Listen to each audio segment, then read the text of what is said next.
नमस्कार, आप देख रहे हैं न्यूज 18 राजस्थान। आपके साथ मैं हूं अभिषेक। महारो राजस्थान बुलेटिन में बात करेंगे महाराणा प्रताप और अकबर मामले की, जिस पर अब प्रदेश में सियासत चरम पर है। साथ ही बात करेंगे रीट लीक्स की, जहां बताएंगे आपको कैसे लीक ऑडियो टेप से जांच में मिलेगी मदद। फिर बात करेंगे कांग्रेस के मिशन 2023 की, तो दिखाएंगे आपको कैसे नकली मोबाइल गिरोह का पर्दाफाश हुआ। बने रहिए हमारे साथ, देखते रहिए महारो राजस्थान। महाराणा प्रताप के पराक्रम पर प्रश्न क्यों, सवाल यही है और इसी को लेकर प्रदेश में सियासी उबाल है। और वजह है पीसीसी चीफ गोविंद सिंह डोटासरा का नागौर में दिया गया बयान, और नतीजा महाराणा प्रताप और अकबर के बीच युद्ध को सत्ता का संघर्ष बताने पर सियासत तेज हो गई है। डोटासरा पर बीजेपी का वार भी सुनाएंगे, लेकिन पहले सुनिए आखिर गोविंद सिंह डोटासरा ने नागौर में क्या बयान दिया था। जिसमें महाराणा प्रताप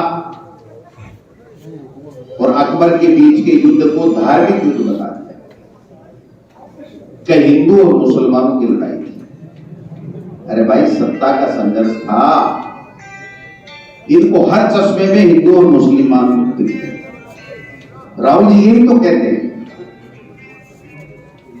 कि हिंदू और हिंदुत्ववादी में यही फर्क है। हिंदुत्ववादी हमेशा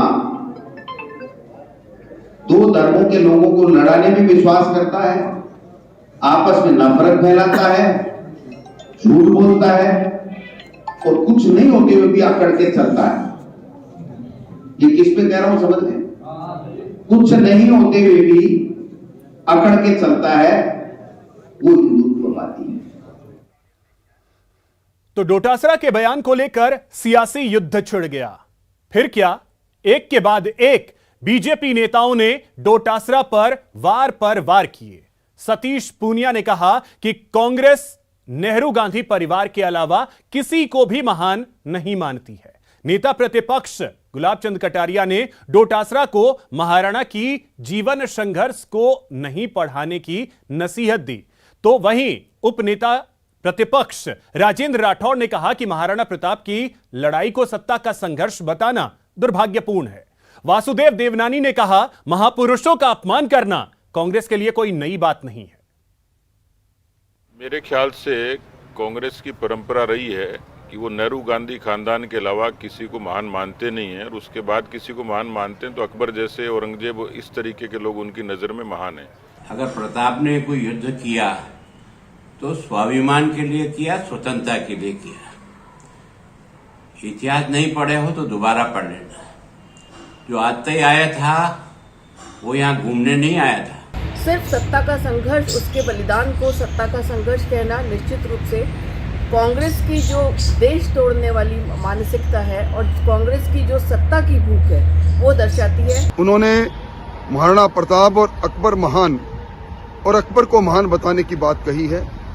नागौर में जो उन्होंने बयान दिया कि अकबर और महाराणा प्रताप के अंदर संघर्ष सत्ता का था, इससे बड़ा दुर्भाग्य कोई हो नहीं सकता। महाराणा के स्वर्णतम इतिहास को कलंकित करने का जो प्रयास किया है, वास्तव में इस प्रकार के लोग, कांग्रेस का स्वभाव रहा है कि वह देश के वीरों का अपमान करती आई है। देश के वीर चाहे कुछ भी हो, लेकिन वोटों को प्राप्त करने के लिए तुष्टीकरण की नीति अपना रही है कि अल्पसंख्यकों को खुश रखा जाए। बीजेपी ने कांग्रेस पर घेराबंदी तेज की तो बचाव में कांग्रेस नेता भी उतरे। बीजेपी की आदत हो गई है, एक जैसे बीजेपी के नेता ऐसे हो गए हैं जैसे किसी चीज़ को लपकने वाले लोग होते हैं। हमारे जयपुर में टूरिस्ट आता है, उस टूरिस्ट के आते ही उसके आगे पीछे गाइड उसको लपकने लग जाते हैं। वो आदत भारतीय जनता पार्टी के नेताओं की हो गई है। महाराणा प्रताप राजस्थान के ही नहीं, देश के हम सब की वीरता के प्रतीक थे, और उनका संघर्ष जो था वो हम सब ने देखा है, किस प्रकार से उन्होंने वीरता का परिचय दिया। ये हम बचपन से पढ़ते हैं, किंतु भाजपा की सोच है कि वो इतिहास की बातों को तोड़ मरोड़ के पेश करना चाहती है, जिसमें कभी वो कामयाब नहीं हो पाए। वहीं प्रताप सिंह खाचरियावास ने ट्वीट कर कहा है कि भारत के गौरव, वीरता, स्वाभिमान और शौर्य के प्रतीक महान स्वाधीनता सेनानी महाराणा प्रताप की संकल्प शक्ति कभी नहीं झुकने के उनके प्रण भारत की धर्म और संस्कृति को जिंदा रखने के लिए उनके दृढ़ निश्चय के कारण वो दुनिया में सबसे अलग अपनी पहचान रखते हैं। एकलिंगनाथ के भक्त मेवाड़ के वीरों ने हमेशा भारत भूमि की रक्षा के लिए अदम्य साहस का परिचय दिया है। मातृभूमि की रक्षा में अपना संपूर्ण जीवन अर्पण करने वाले प्रातः स्मरणीय महाराणा प्रताप पर बार बार राजनीति करना दुर्भाग्यपूर्ण है। ये ट्वीट किया है कैबिनेट मंत्री प्रताप सिंह खाचरियावास ने।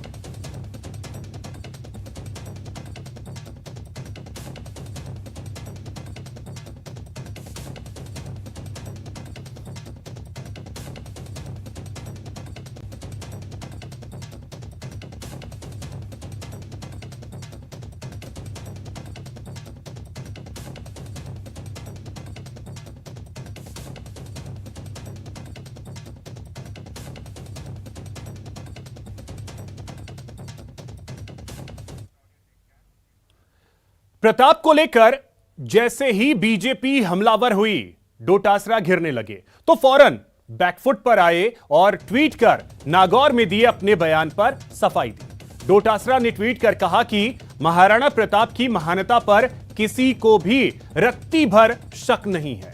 वे महान थे और रहेंगे, लेकिन मेवाड़ की सत्ता के लिए हुए हल्दी घाटी युद्ध में अकबर के खिलाफ महाराणा प्रताप की स्वाभिमान की लड़ाई को बीजेपी ने किताबों में हिंदू मुस्लिम का युद्ध बताकर बच्चों में जहर बांटने का काम किया है। दरअसल महाराणा प्रताप को लेकर गोविंद सिंह डोटासरा और सतीश पूनिया में ट्वीट वॉर भी देखने को मिला। महाराणा प्रताप का अकबर के साथ युद्ध सत्ता संघर्ष नहीं, राष्ट्रवाद की लड़ाई थी। डोटासरा जी, आप पहले भी इस मामले पर विवादित बयान दे चुके हैं। आखिर मुस्लिम वोटों को खोने का इतना डर क्यों है आपकी कांग्रेस पार्टी को? महाराणा प्रताप की महानता पर किसी को भी रत्ती भर शक नहीं है। वे महान थे और रहेंगे, लेकिन मेवाड़ की सत्ता के लिए हुए हल्दी घाटी युद्ध में अकबर के खिलाफ महाराणा प्रताप की स्वाभिमान की लड़ाई को बीजेपी ने किताबों में हिंदू मुस्लिम का युद्ध बताकर बच्चों में जहर बांटने का काम किया। शर्मनाक। रीड पेपर लीक पर मचे सियासी बवाल के बीच एक ऑडियो वायरल हुआ है, जिसमें लेन देन से संबंधित बातचीत हो रही है। ऑडियो को लेकर एबीवीपी ने दावा किया है कि इसके तार सीधे राजीव गांधी स्टडी सर्किल से जुड़े हैं। रीड लीक्स में ऑडियो की एंट्री से बवाल।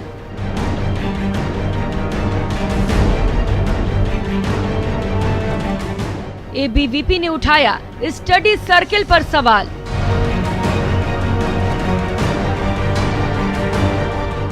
रीड लीक्स में लेन देन का ऑडियो वायरल।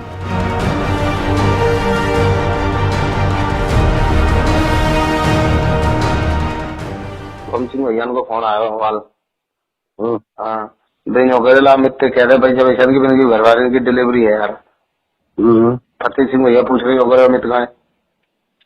हाँ, वो कहिए वो ऐसा समय मेरे पैसा है वो जिनके न समझा दिए तू कह दीजिए यार, मैंने कह दिए कि भाई साहब ऐसा बात है ना चक्का पड़ो दे चार दूर कोई किनारे जब एक बार 20-25 लाख दे दिए तो अब तुम्हारे कह दिए इतने बार लोरे को फोन आ रहा हूँ जो करो मैं अच्छो मास्टर बनो टीचर बनो वो करो यार मेरे पैसा फंस गए यार। कौन सा लोरे हुआ आओगा मतलब कच्चे दिन पे कोर्ट पे आओगा तो तुम्हें फ्री करना देने तो सही है पैसा दे दिए अभी कहाँ है तो यार। रीड लीक्स का ऑडियो कनेक्शन सुना आपने? ये वही ऑडियो है जिसे एबीवीपी ने जारी किया है। छात्र संगठन का दावा है कि इसमें बात करने वाले व्यक्ति का नाम अमित है, जो राजीव गांधी स्टडी सर्किल के स्टेट कोऑर्डिनेटर बनय सिंह की पत्नी का भाई है। ऑडियो में अमित सब काम करने की बात कहते हुए परीक्षा के संबंध में लेन देन करने और पैसे लौटाने की बात कर रहा है। अखिल भारतीय विद्यार्थी परिषद ऑडियो सामने आने के बाद पेपर लीक में राजीव गांधी स्टडी सर्कल की भूमिका को संदिग्ध बताते हुए जांच की मांग कर रहा है। क्या जिम्मेदारी रही और राजीव गांधी स्टडी सर्कल में क्या जिम्मेदारी रही, आप लोगों के पास मैं व्हाट्सएप भी कर दूंगा और ये प्रिंट भी दे दूंगा। इसमें प्रत्येक में हर व्यक्ति से क्या जिम्मेदारी है, ये 40 लोगों की सूची हम लोगों ने तैयार की है। इसके बाद में हमारे पास में 3 ऑडियो क्लिप भी हैं। उन ऑडियो क्लिप में स्पष्ट रूप से पैसे के लेन देन की बात हो रही है। उसमें हम देखेंगे तो राजीव गांधी स्टडी सर्कल के स्टेट कोऑर्डिनेटर वनय सिंह जी के साला अमित, वो अमित नाम का व्यक्ति पैसे के लेन देन की बात कर रहा है और उस अमित का चेक, ये चेक उस अमित का हमारे पास है।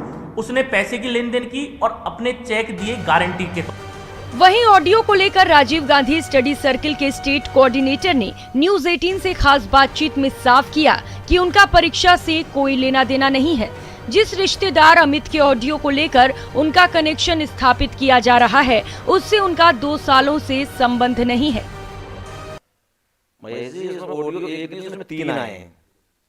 तीनों ऑडियो मतलब मैंने देखे, एक तो कल आया था, मैं आपको पहले भी कह चुका था, मेरा या आपका कोई रिश्तेदार यदि गलत काम करता है तो उसके लिए मैं और आप जिम्मेदार नहीं हो सकते। मेरे साले अमित से मेरे 2-2.5 साल से ना तो किसी तरह का कोई संपर्क है और ना ही मेरा कोई संबंध है। संबंधित को चाहिए पुलिस से शिकायत दर्ज करे। रीट लीक्स में ऑडियो वायरल होने के बाद मामले ने तूल पकड़ लिया है। एबीवीपी ऑडियो क्लिप को एसओजी को सौंपने की बात कह रही है, वहीं दूसरी ओर बीजेपी अभी भी मामले के सीबीआई जांच की मांग पर अड़ी हुई है। फिलहाल रीट लीक्स का विवाद थमता नजर नहीं आ रहा है। Mahesh Dadhich, news 18, Jaipur. Door to door कचरा उठाने वाले बीवीजी इंडिया कंपनी के 276 करोड़ रुपए के बकाया भुगतान के बदले 20 करोड़ रुपए की रिश्वत मांगने से जुड़े मामले में आरएसएस प्रचारक निंबाराम केस में आज राजस्थान हाईकोर्ट में सुनवाई हुई। कोर्ट ने निंबाराम को राहत बरकरार रखते हुए किसी भी कार्रवाई पर रोक के आदेश दिए हैं। इस मामले में राजकीय अधिवक्ता मंगल सिंह सैनी ने कोर्ट में फैक्चुअल रिपोर्ट पेश की। हाईकोर्ट में जस्टिस फरजन अली की कोर्ट ने राजकीय अधिवक्ता को केस डायरी सहित ऑडियो और वीडियो पेश करने के आदेश दिए। तब तक निंबाराम पर किसी भी कार्रवाई पर रोक के आदेश दिए हैं। याचिकाकर्ताओं की ओर से एडवोकेट गुरुचरण गिल ने पैरवी की। अब 22 फरवरी को मामले की अगली सुनवाई होगी।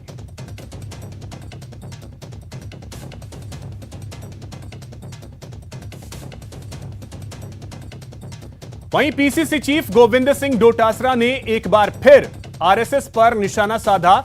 ट्वीट किया है उन्होंने लिखा, खैर सुनने में आया है कि आरएसएस कार्यालय में बीवीजी कंपनी से 20 करोड़ की रिश्वत मांगने के प्रकरण में आज हाईकोर्ट ने जमानत देने के बजाय सबूत के तौर पर ऑडियो वीडियो मांगे हैं। इस पर भी कुछ कहेंगे सतीश पूनिया जी।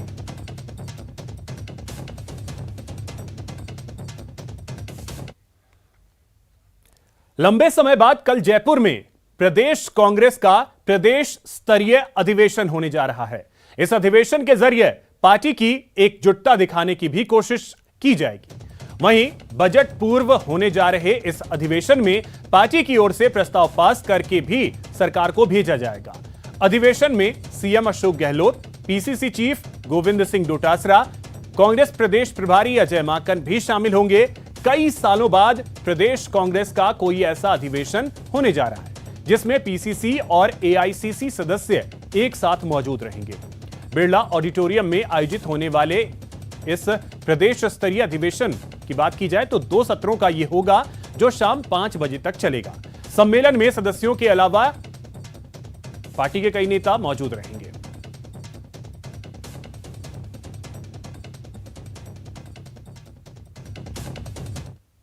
मिशन 2023 और मिशन 2024 ये हमारे लिए कांग्रेस की सरकार फिर से राजस्थान में बने और केंद्र में राहुल जी के नेतृत्व में केंद्र की सरकार बने। मोदी सरकार जो जिस तरह से जनता त्रस्त हो गई है, जिस तरह के उनके ये जनता के खिलाफ जिस तरह का एक काम कर रही है वो सरकार, तो जन आक्रोश है। तो ये तमाम मुद्दों पर हम चर्चा करेंगे, जिसमें राज्य सरकार की जो उपलब्धियां हैं, फ्लैगशिप की जो योजनाएं हैं, वो भी एक सत्र में उस पर चर्चा की जाएगी।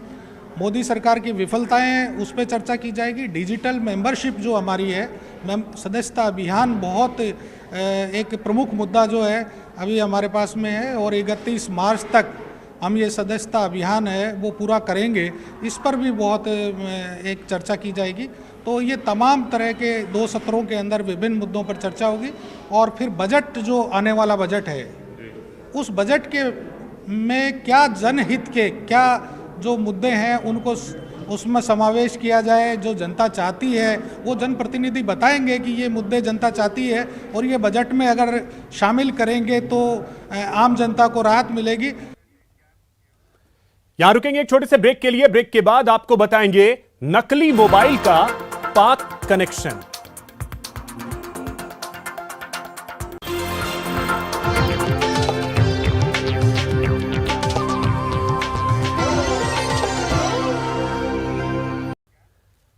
ब्रेक के बाद आपका स्वागत है। चलिए अब बात डीडवाना की, निर्भया की करते हैं, जिसकी मौत पर जयपुर से लेकर डीडवाना तक हंगामा बरपा है। जयपुर में परिजनों ने मृतका का शव लेने से इनकार कर दिया। साथ ही पूरे मामले की सीबीआई से जांच कराने की भी मांग की है। तो वहीं गैंगरेप पीड़िता की मौत पर डीडवाना में बवाल मचा हुआ है। दलित समाज के लोगों ने प्रदर्शन किया है।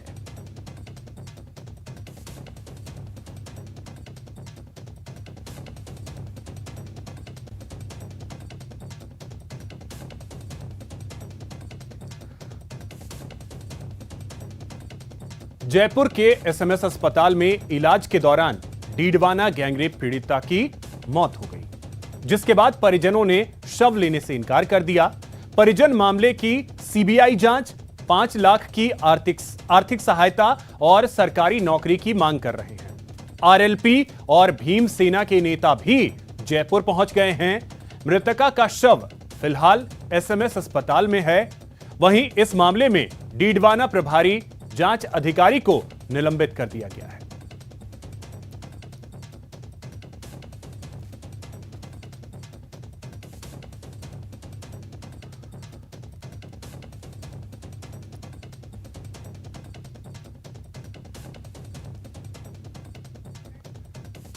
एक सप्ताह तक जिंदगी और मौत के बीच जूझने वाली गैंगरेप पीड़िता की मौत से दलित समाज में काफी गुस्सा है।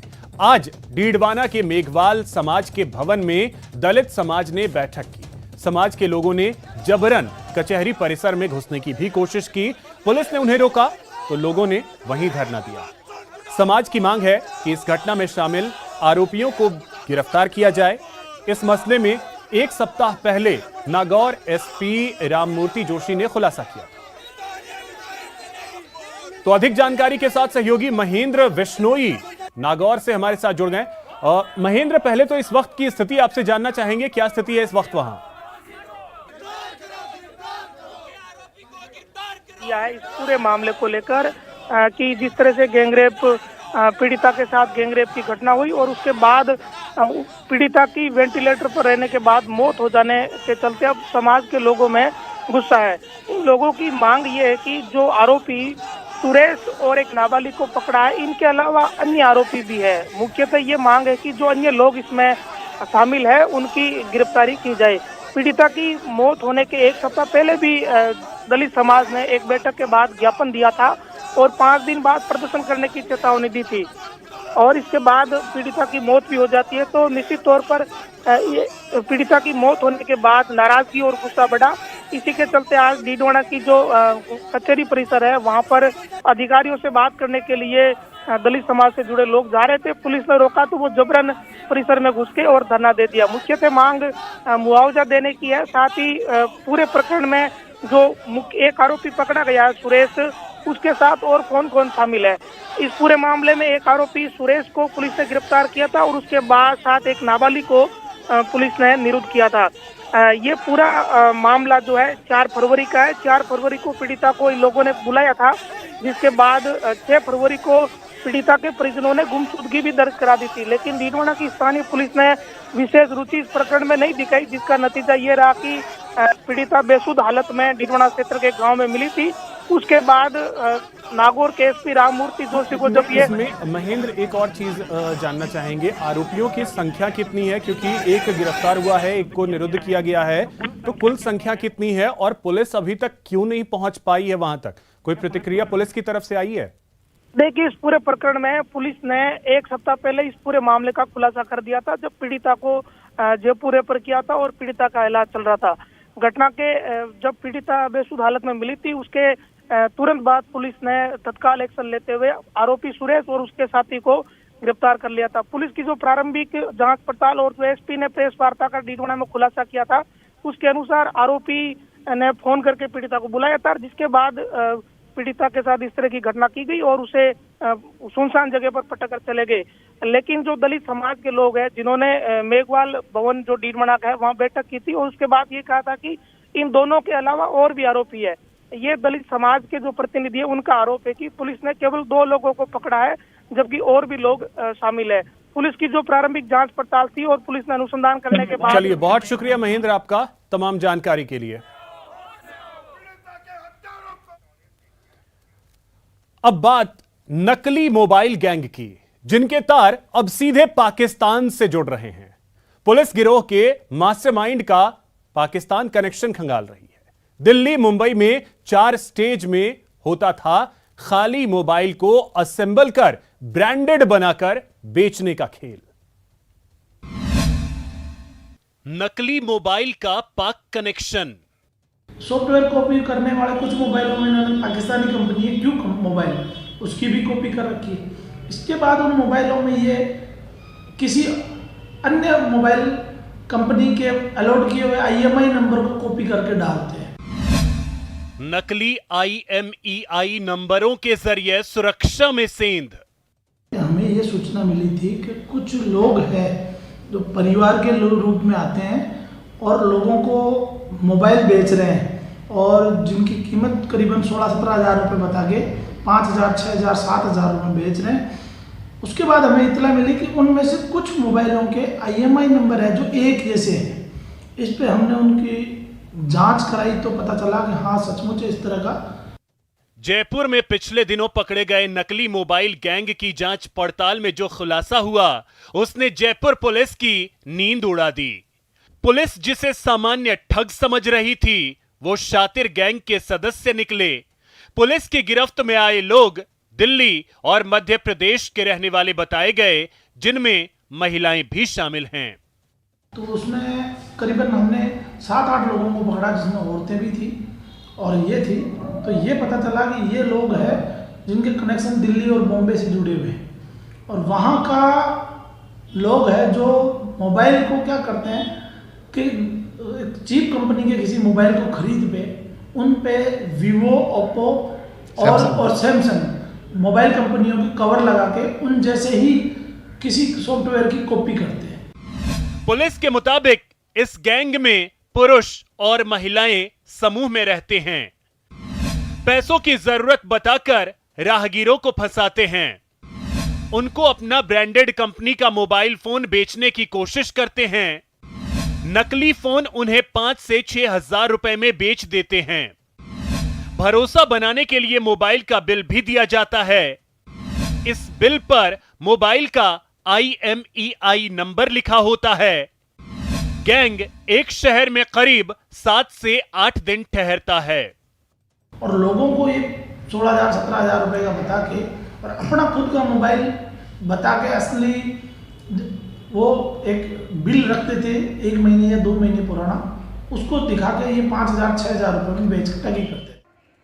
पुलिस की पड़ताल में सामने आया कि नकली मोबाइल को तैयार करने वाला मास्टरमाइंड नरेश पुरोहित मुंबई का रहने वाला है, लेकिन पुलिस की गिरफ्त में आने से पहले ही फरार हो गया। नरेश पुरोहित करके व्यक्ति है मुंबई में जो इनको ये सप्लाई करता है। तो अभी हमारी जांच वहां तक पहुंची है, उस आगे भी लोग मिल सकते हैं। इसमें बड़ा गिरोह और बड़ा गिरोह हो सकता है, क्योंकि ये 2-3 साल से ये काम कर रहे हैं। अब तक इन्होंने इस तरह के फर्जी मोबाइल करीबन बहुत हजारों की तादाद में बेच रहे। इन मोबाइल का सबसे बड़ा खतरा यह है कि इनमें सॉफ्टवेयर के जरिए लगाए गए IMEI नंबर असली डेटा से चुराए या कॉपी होते हैं। इससे इन फोन का गलत उपयोग करने पर ऐसे लोगों को परेशानी उठानी पड़ सकती है जिनके मोबाइल में वही असली IMEI नंबर मौजूद है। इन फोन का कोई रिकॉर्ड नहीं होता। ऐसे में इस तरह के फर्जी तरीके से असेंबल किए गए मोबाइल फोन से सुरक्षा में सेंध भी लगाई जा सकती है। विष्णु शर्मा, न्यूज़ 18 राजस्थान, जयपुर।